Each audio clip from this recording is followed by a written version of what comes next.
Hey, welcome to Audio Listeners. We're all about breaking down the best ideas from great books. Want to learn from all those amazing books out there, but you just can't find the time? That's exactly what we do. We pull the key ideas from the best books on growth and motivation. So you can boost your personal growth, gain powerful knowledge, and find that daily motivation for free. Here's the cool part. Every book is a complete playlist, so you can learn from start to finish. So go check out the playlist section. You're going to find something that helps for sure. And hey, if you like what we're doing, do us a favor and hit that like button. You're not going to want to miss what's next, so make sure you subscribe for the latest books. And one last thing, what book should we cover next? Let us know right down in the comments. All right, let's dive into one of the most powerful and honestly, one of the most subtle forms of charm out there, the archetype of the natural. This is all about a kind of charisma that works by tapping into something we all unconsciously miss, that free, playful spirit of childhood. And, this quote from Freud, it really nails why the natural is so incredibly effective. It plugs right into our own not impartial memory, that deep-seated universal feeling that we've lost some kind of golden age from our past. So what is the natural, exactly? Well, think of it as an archetype, a type of person who just radiates the best qualities of being a kid. We're talking spontaneity, sincerity, that lack of pretension. And by projecting this, they just kind of bypass our adult defenses.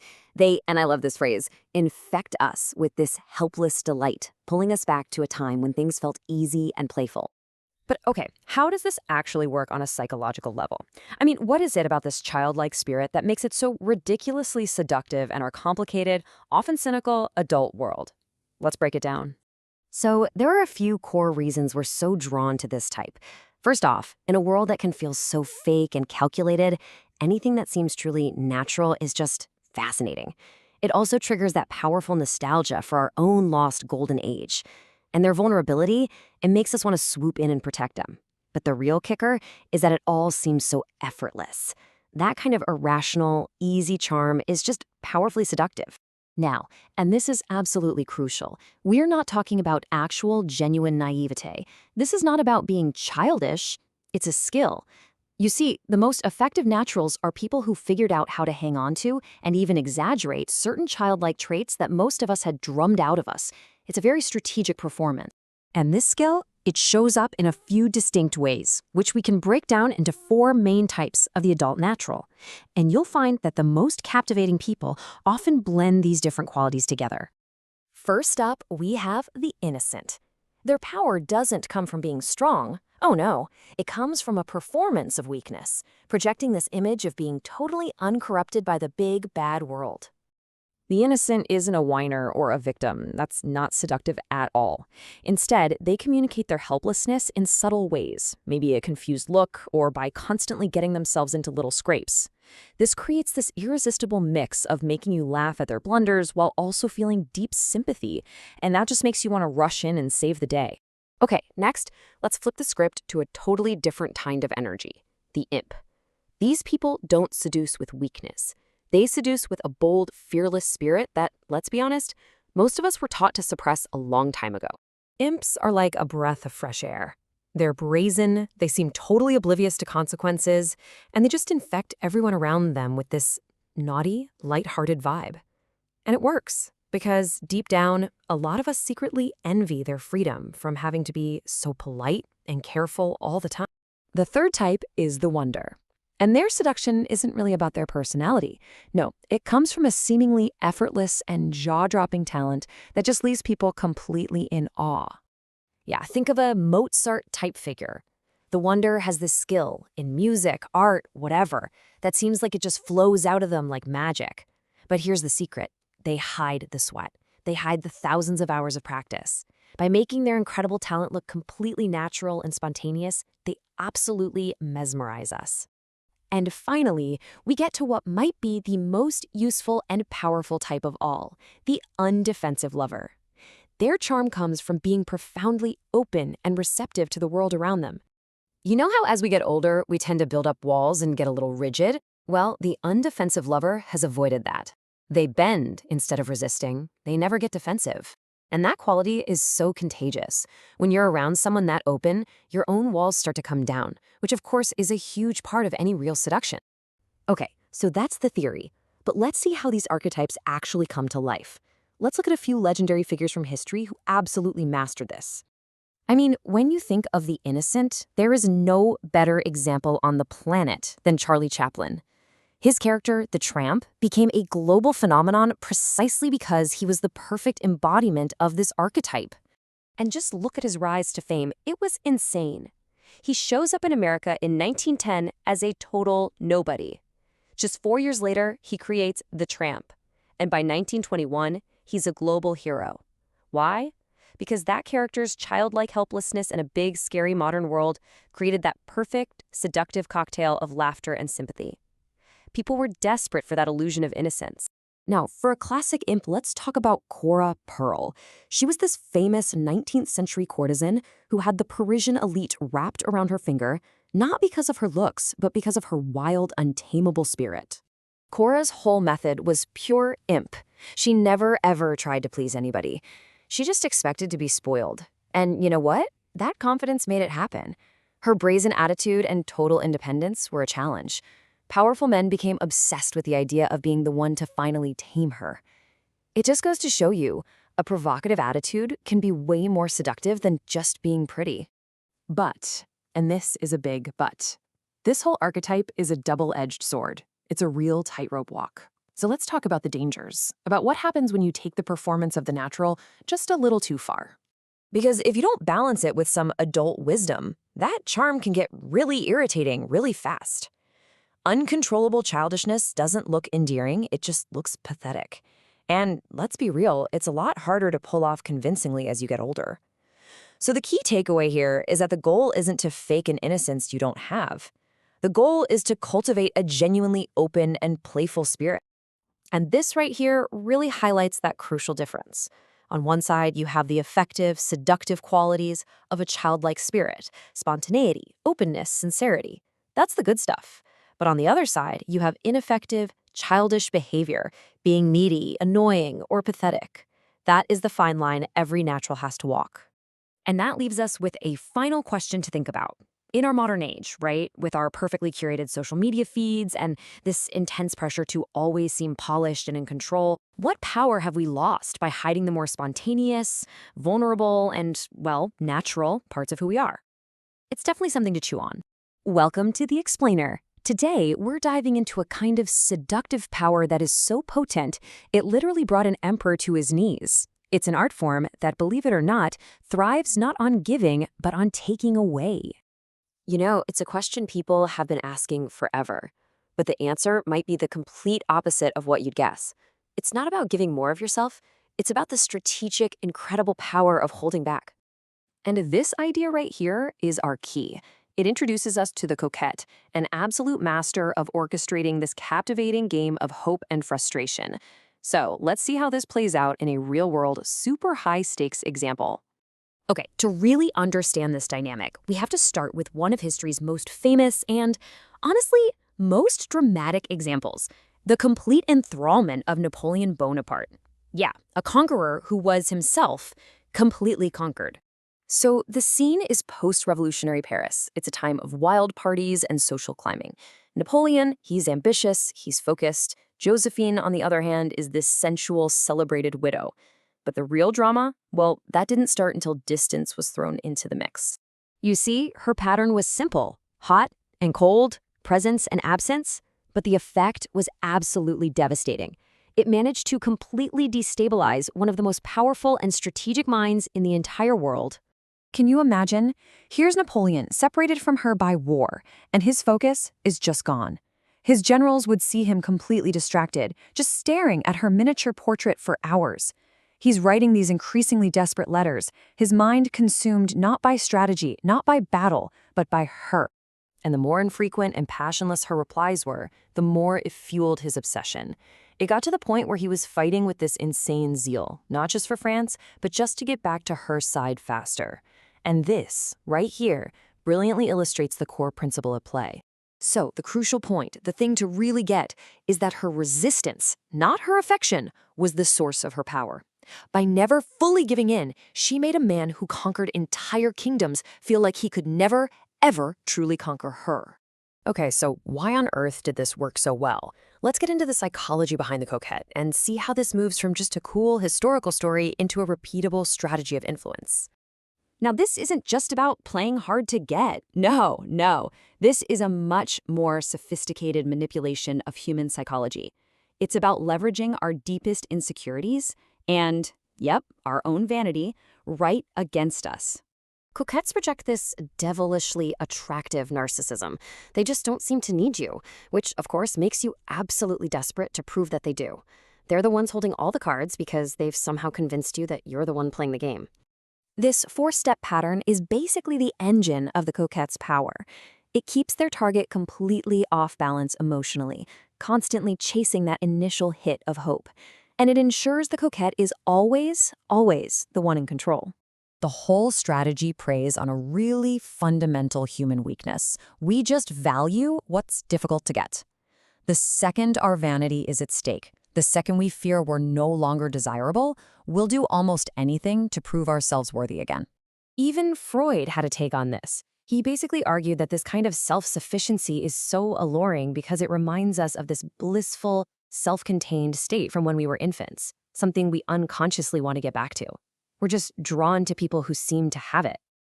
So a great question is, does this power only work in love and romance? The answer is absolutely not. The coquette strategy goes way beyond love. It extends into social power, cultural influence, which naturally brings us to our next case study. Let's talk about Andy Warhol. He mastered a totally different form of this art, the cold coquette. This is someone who creates power not through alternating heat, but through total, unwavering emotional withdrawal. I mean, just look at the contrast. Warhol was so different from the dominant artists of his time. The abstract expressionists were all about sound and fury. And then you have Warhol, who was basically a quiet, blank surface. His silence created this vacuum that the art world and then pretty much all of society just rushed to fill with their own ideas and desires. By making himself pure surface, by revealing nothing, he became a kind of blank screen. His friends, his critics, his followers, everybody projected their own ideas onto him, fighting for the tiniest sign of his approval, which, of course, he almost never gave. Warhol understood celebrity and desire better than anyone. He's the one who gave us this iconic phrase, all while offering a little taste of that fame to the people in his orbit, keeping them totally dependent on his elusive approval to stay in the spotlight. So what's the ultimate takeaway here? We've got these two totally different stories of seductive power, one about romantic obsession, the other about cultural gravity. What connects them? Well, it really all boils down to this. This is the crucial point that connects Josephine and Warhol. Confidence and self-sufficiency are just universally attractive, while obvious neediness, it repels. The real power isn't in what you do, but in what you choose not to do. Ultimately, you can think of coquetry as the art of the shadow. It's the power of what's mysterious, what's withheld, what makes us yearn for its return. It reminds us that sometimes the most powerful move you can make is to make others come to you. So the question is, what could you gain by turning away? Today, we're diving into one of the most subtle and honestly, one of the most effective forms of influence in all of human history, the art of charm. It's this incredible kind of soft power that can win hearts, change minds, and yeah, even alter the course of entire nations. And this quote from Albert Camus, man, it just nails it, right? It perfectly captures that mysterious, almost magical quality we're about to unpack. It's influence that doesn't even feel like influence. So how in the world does it actually work?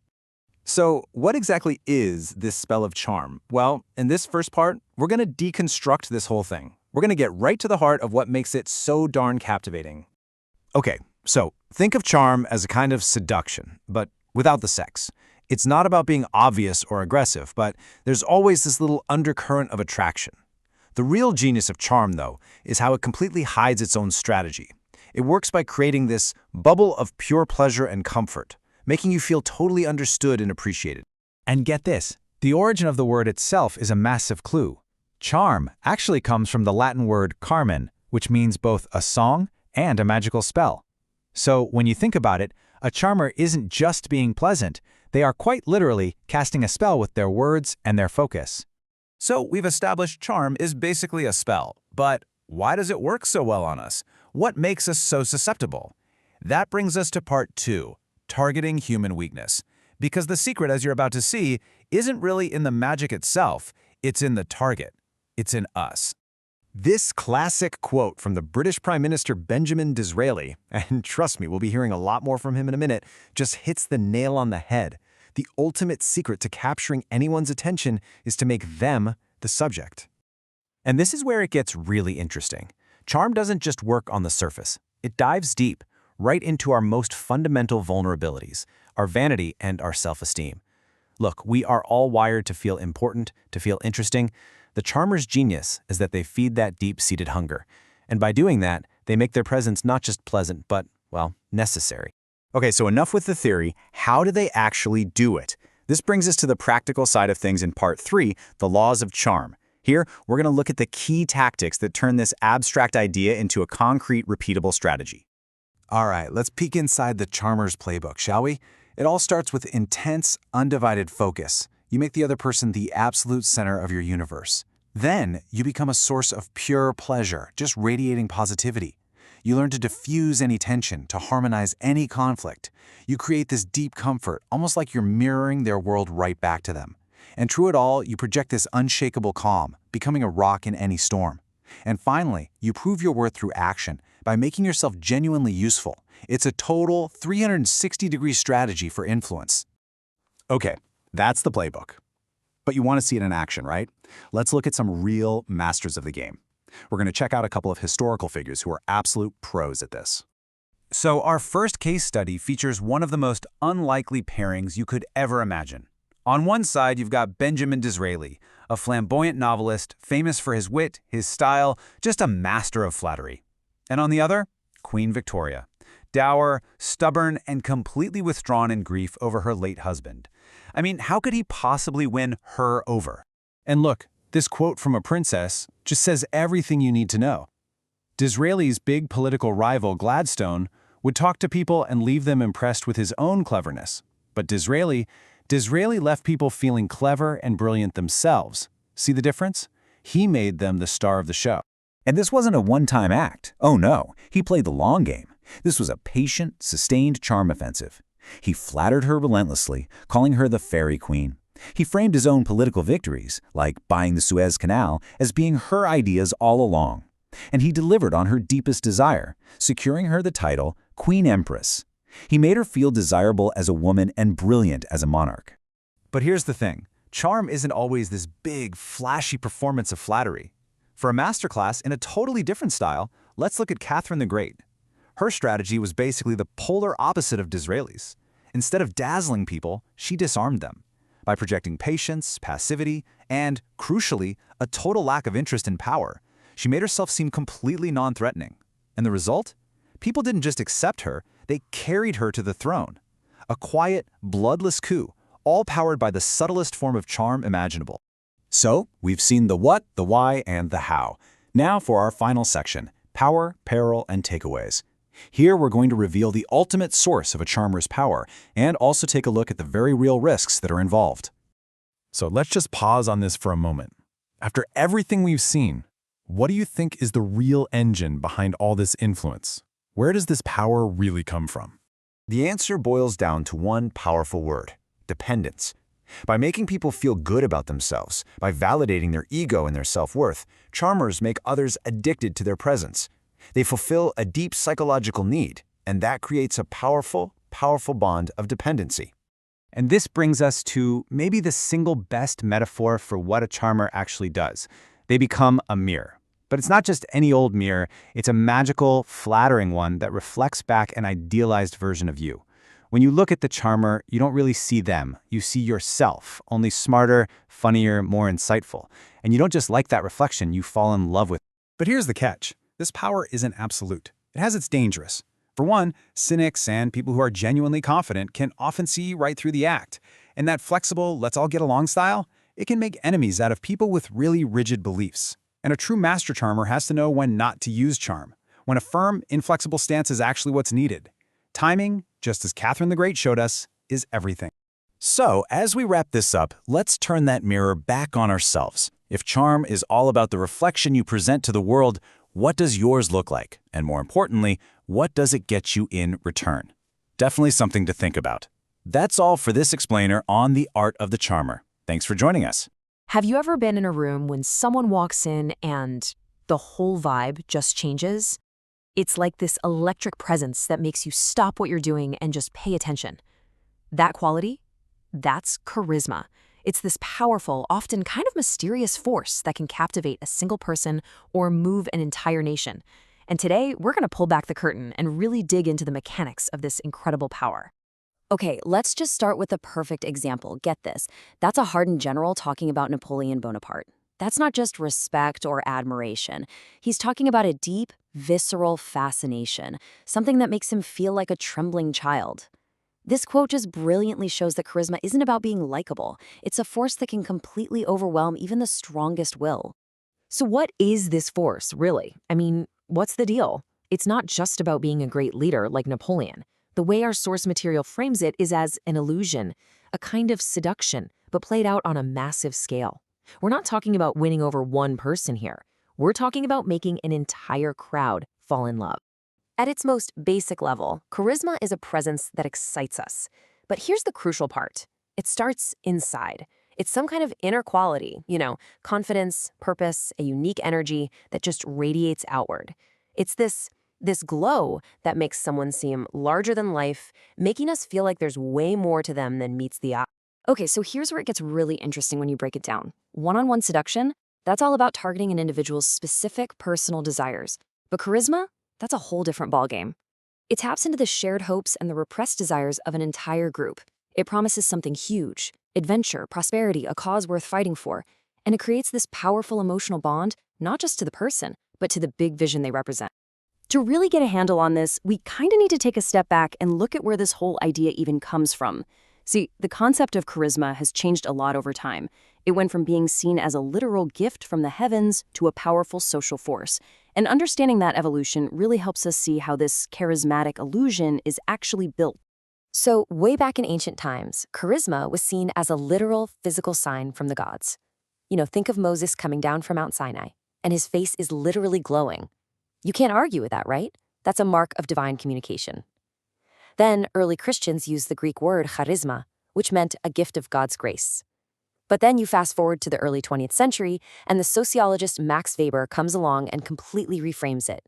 He saw it as a powerful social force, a quality you could see in revolutionary leaders who, instead of talking about God, spoke of a great cause or a vision for a whole new world. And this right here is the absolute key takeaway from Weber. It doesn't matter if the person's extraordinary quality is real or if it's just what people think is real. Charisma lives in the perception of the audience. It's their belief that this person is extraordinary that gives them power. That is a crucial point to remember. All right, so this brings us to the really juicy part. Charisma isn't some mystical gift you're either born with or you're not. No, our source argues it's an illusion that can be created. It's a set of skills that you can actually learn and cultivate. So with that in mind, let's open up the toolkit. The first set of tools is all about your inner game. First, you've got purpose. People will instinctively follow someone who has a clear, solid plan, especially when everything around them is pure chaos. Second, fervency. This is a deep, passionate belief in your cause that's so powerful it becomes contagious. And third, saintliness. By living your ideals simply, without compromise, you create this aura of being incorruptible, and that is incredibly powerful. Okay, next up are the performance skills. These are the tools that let you project that inner state out to an audience. Eloquence is all about using words to literally stir up emotion. We're talking slogans, powerful images, even a hypnotic delivery. Then there's theatricality. And this isn't about being loud and flashy. Actually, it's the opposite. It's about commanding a stage with this calm, cool self-assurance. And finally, magnetism, specifically through the eyes. A controlled, piercing gaze can say more than words ever could. It can communicate tension and excitement without a single sound. And finally, we've got the more psychological tools. These are the ones that create that deep sense of mystery and allure. So, mystery is key. Being a little hard to read, embodying contradictions. It makes you fascinating. Then, uninhibitedness. By seeming more spontaneous and less repressed, you become this canvas for other people's fantasies. You're what they wish they could be. And here's the surprising one: vulnerability. Showing that you need your followers' love and affection creates this powerful two-way emotional current. It makes them feel needed, and it connects them to you on a whole other level. Okay, so that's the theory, that's the toolkit. But what does all this look like in action? Let's dive into a couple of amazing historical case studies to see these qualities brought to life. So, first up, Joan of Arc. I mean, think about this. A teenage peasant girl who couldn't read or write, and she convinces a king to give her an entire army. How on earth does that happen? It wasn't magic. It was a masterful, if maybe unconscious, use of charisma. And this quote just nails it. Joan's power wasn't in her battle strategy. It was in her absolute, unshakable belief that she was on a mission from God. Her conviction was so total, so pure, that it became contagious. She made everyone else around her believe it too. So if we break down her toolkit, her vision of her divine messages was intensely detailed, which made it feel totally real to everyone. Her sense of purpose was unwavering, especially in a time of absolute chaos. She made these bold prophecies that people were desperate to believe were true. But here's the brilliant part. She combined all that supernatural authority with this practical, down-to-earth common sense. That combination made her both inspiring and relatable, and that's what made her so incredibly powerful. Okay, now let's flip the coin completely and look at a totally different archetype. Grigory Rasputin, the infamous Siberian monk who held the entire Russian court in his thrall. If Joan of Arc's charisma came from saintliness, Rasputin's came from something much darker and more primal. I mean, wow, what a description, right? This captures the very core of his power, this devastating contradiction. One minute, he seemed like a gentle, holy man. The next, he was this corrupting, mysterious force. You never, ever knew which Rasputin you were dealing with, and that sheer unpredictability was absolutely magnetic. Rasputin's toolkit was built on this stuff: the whiplash between saint and sinner. An uninhibited nature that was just free of all the social rules that bind the rest of us. And of course, that legendary piercing gaze. It all came together to create what the source calls a pre-verbal aura, a kind of power you felt in his presence before he even opened his mouth. It was just this raw, animalistic magnetism that was impossible to ignore. But, with all this incredible power comes a really, really big risk. As we saw with Rasputin, this intense energy has a dark side. The same emotional force that lifts a charismatic leader up can also be what tears them down. The love they inspire is incredibly volatile, and it can curdle into hate in an instant. And the story of Robespierre, man, it is the ultimate cautionary tale. In May, he was basically being worshipped like a god by the people of Paris. Just 2 months later, 2 months, he gives one vague, uncertain speech. That single sign of weakness was all it took. The tide turned instantly. And within 48 hours, the man they had adored was sent to the guillotine to the cheers of the very same crowd. So why does this happen? Well, the source has this incredible term for it: erotic fatigue. It's a fancy way of saying that the intense, passionate love a crowd feels for a charismatic leader just can't last forever. It's like a whirlwind romance that eventually cools down. Once the crisis is over and people feel safe again, that dependence they had can turn into resentment. They don't need a savior anymore, and suddenly the charismatic's power starts to feel oppressive. So, to wrap all this up, the perfect symbol for charisma is the lamp. Think about it. We don't see the electrical current flowing through the wire. We don't see the inner purpose, the conviction, the self-control. All we see is the result, that warm, captivating, irresistible glow. Charisma is that glow, and it's powered by an invisible current deep inside. And that, of course, leaves us with a big question for right now. In our world of screens, influencers, and digital personalities, charisma is everywhere.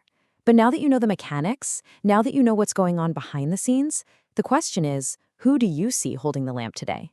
And, maybe more importantly, can you see past that beautiful glow to understand the current that's really powering it? You ever stop and wonder what really makes a star? I'm not just talking about being famous. I mean that rare kind of person who has this almost magical power, someone who becomes a total object of fascination. So let's get into it, because this isn't about luck. It's a genuine, deliberate art. I mean, that's the real question, isn't it? What is that magnetic pull that makes certain people just impossible to ignore? Why do we get so hooked on their every move? Well, here's the thing. Look, daily life can be a grind. It's harsh. So, naturally, we're always looking for an escape. And that's exactly what stars offer. They're this glittering, perfect alternative to our everyday reality. They're basically a living, breathing fantasy we can tap into whenever we want. Okay, so here's how we're going to break this all down today. First up, we'll ask, what actually makes a star? Then, we'll explore two really powerful types, the fetishistic star and the mythic star. After that, we'll get into the practical side with a playbook on the keys to stardom. And we'll wrap it all up by looking at the very real dangers that come with being in the spotlight. All right, so let's get into the mechanics of this. How does someone actually pull this off? The whole art of being a star, it's really built on this incredible contradiction. It's a balancing act, you know? You have to be totally captivating, right there in the moment. But at the exact same time, you have to feel distant, cool, almost untouchable. This really lays it out perfectly. You've got most of us on one side, and let's be honest, we're a little too real, right? We're complicated, we're moody, we react instantly. But a star, that's a whole different game. They create this dreamlike vibe. They're distant. And here's the most important part. They become a blank screen. And that's the genius of it. That blankness gives us all the room we need to project our own hopes, our fantasies, our dreams right onto them. They become whatever we need them to be. So yeah, a star has to stand out, obviously. But at the same time, they're deliberately vague. And that's not because they have no personality. No, it's a very carefully built space. It's that ethereal quality that gets into our heads, you know? It works on our unconscious, and suddenly we're fascinated and we don't even know why. Okay, let's look at a perfect example of this. Our first archetype is what's called the fetishistic star. This is all about becoming a beautiful, almost inhuman object of desire.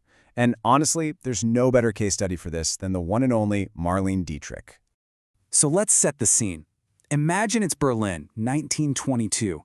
There's a big casting call for a movie. And of course, hundreds of aspiring actresses descend on this place, all of them desperate to get noticed. You can just feel the tension in the air. It was total chaos. I mean, these women were doing anything to get an edge, to get the director's eye. Some were literally exposing themselves. Just complete mayhem, everyone screaming for their big break. And then there was Marlene Dietrich. In the middle of all that chaos, she was completely still.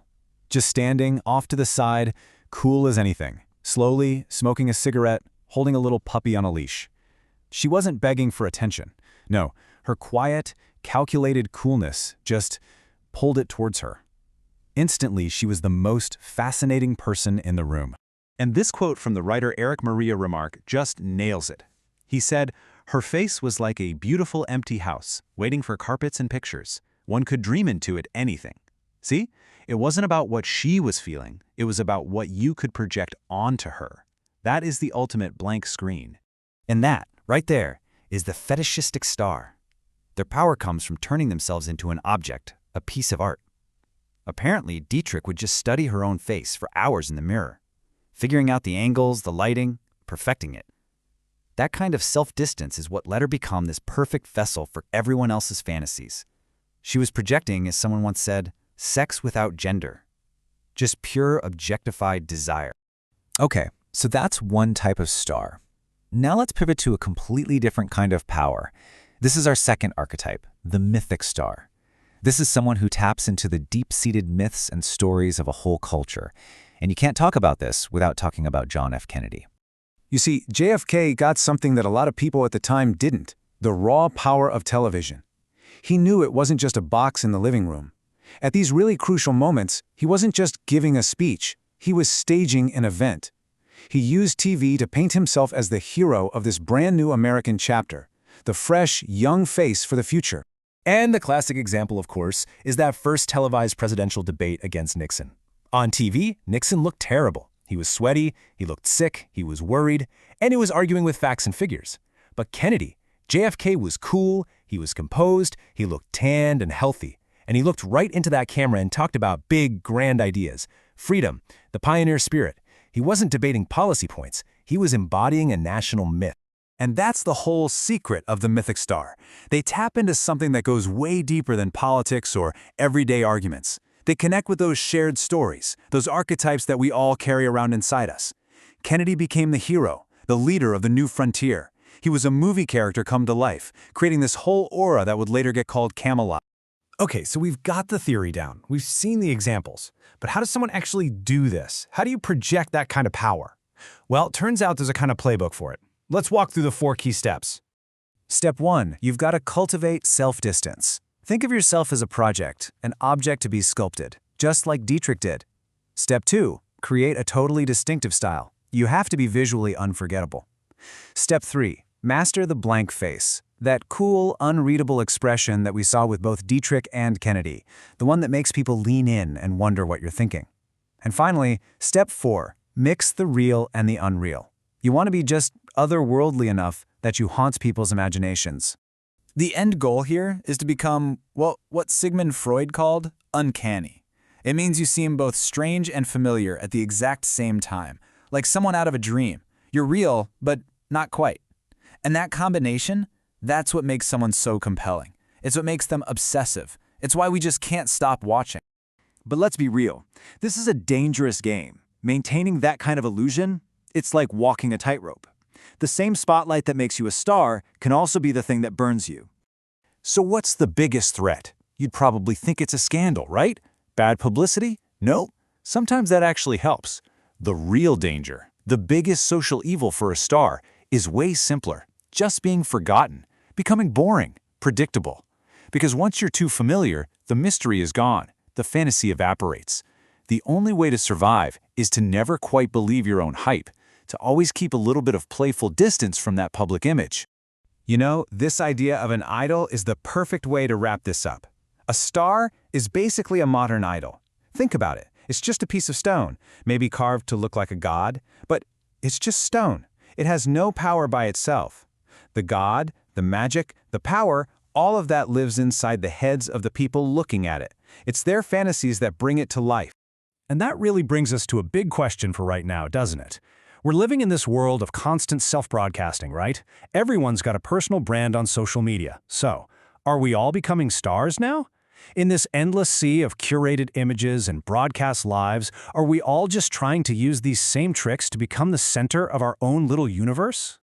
All right, today we are diving deep into one of the most fascinating ideas from the Art of Seduction, the anti-seducer.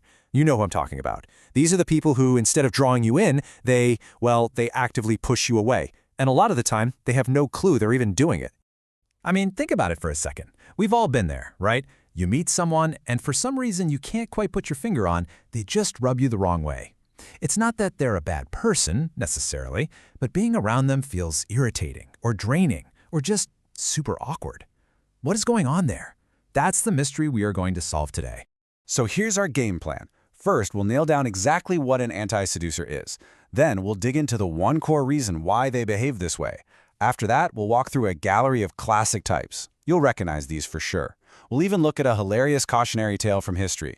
Then, turn the mirror on ourselves, and finally cover the one and only way to defend yourself. Okay, so first things first. What is an anti-seducer? Well, it's pretty simple, really. They are the polar opposite of someone with charm and charisma. You know how a truly seductive person makes you feel like you're the only person in the room? An anti-seducer does the exact opposite. They make you feel either completely invisible or totally overwhelmed. And the biggest difference really boils down to one thing: focus. A seducer's focus is on you. They're patient, they're subtle, they're tuned in to how you're reacting. But an anti-seducer, they're completely trapped inside their own head. They are so self-absorbed, so impatient, and so obvious about what they want that they have zero awareness of how they're coming across to anyone else. So, what's the engine driving all of this self-absorption? What's the source code for this repellent behavior? It all comes back to one single, powerful, and deeply corrosive emotion. And there it is, insecurity. Look, we all feel it from time to time. That's just being human. But for the anti-seducer, it's not just a feeling. It's their whole operating system. They are so consumed by their own anxieties and their own needs that they literally can't form a real connection. It's like they've built a giant wall around themselves that nobody can ever get past. And you can see this insecurity play out in really predictable ways. They can't just relax and go with the flow of a conversation. If you say something even slightly ambiguous, they take it as a personal attack. If you need a little space, they see it as this huge betrayal. But the biggest thing? because they are so completely wrapped up in their own drama. They can't see or appreciate what makes you, you. All right, now for the fun part. Let's see how this deep-seated insecurity actually manifests in the real world. We're going to look at 3 classic archetypes that I guarantee you will recognize instantly. So first you've got the brute. This person has absolutely zero patience. It's all about their pleasure, their timeline, right now. Their insecurity is all about a fear of losing control. Any kind of delay feels like a major threat to their ego. Then there's the suffocator. Oh man, this person falls in love in about 5 seconds. Not because of who you are, but because they're desperate to fill some gaping hole inside themselves. That clinginess, it's pure panic. And finally, the classic windbag. This person just talks and talks and talks about themselves. They're starving for validation and are completely oblivious to the fact that they are boring everyone around them to tears. Now, to really see this in action, let's take a little trip back in time. We're going to look at the perfect historical example of the brute, a French officer named Mata, whose attempts at romance back in 1639 are basically a masterclass in what not to do. I mean, you can't make this stuff up. Mata's list of blunders is a comedy of errors. While trying to court a noblewoman, he gets everything wrong. He's way too forward, squeezing her hand right off the bat. He completely ignores critical social etiquette, like, paying a courtesy visit to her husband. Then, while they're out on a ride together, he literally starts chasing rabbits instead of paying attention to her. He even forgets tiny things like offering her snuff. And the worst part, he just kept assuming she was ready to go to bed with him, misreading every single signal she was sending because he was only listening to his own ego. And here's the absolute key lesson from his story. Mata's impatience wasn't a sign of his deep passion. No, it was a giant flashing billboard advertising his deep self-absorption. See, taking your time, paying attention to the little rules and rituals, that shows you're thinking about the other person. Rushing things just shows you're thinking about yourself.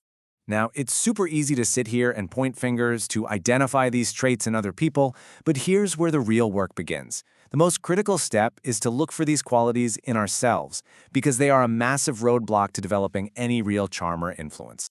So let's just be honest for a second. The truth is, almost all of us have a little bit of the windbag in us, or a touch of the brute, especially when we're feeling stressed out or anxious, right? Do you ever catch yourself just going on and on about your own problems? Or getting really impatient when things aren't happening on your schedule? Just recognizing those tendencies, that's the first and most important step to getting them under control. So what's the antidote? How do we actively work on this? Well, there are 3 steps that can make a world of difference. First, fight against being ungenerous. And I'm not just talking about money. I mean being generous with your focus, your time, your attention. Second, you have to train yourself to notice the little details about other people, the things that make them unique. Putting the focus on them is the absolute foundation of charm. And third, practice patience. In this world of instant everything, just holding back a little shows incredible self-control, and it makes the other person feel the full, undivided weight of your attention. And that is incredibly attractive. Okay, so finally, what do you do when you are actually stuck in a situation with an anti-seducer? You're trapped. Getting angry or trying to argue with them is a total waste of time. It just feeds their insecurity and sucks you right into their drama. There is a much, much better way. Here it is. This is the secret. You don't engage. You don't argue. You don't give them any emotional reaction at all. The most powerful defense you have is to become distant, a little boring, and completely indifferent. See, anti-seducers need a reaction to survive. Good or bad, they don't care. When you withdraw your attention, you give their insecurity nothing to grab onto. You completely break the dynamic. They can't hook you if you're not even playing the game. Just nod, seem to agree, and then find the first excuse to walk away. So, as we wrap this up, I want you to think about 2 things. First, who are the anti-seducers in your life, and how can you start handling those interactions a little differently? But maybe more importantly, what little anti-seductive habits might be hiding in your own behavior? And what's one small thing you can do, starting today, to become just a little more patient, a little more attentive, and a whole lot more charming?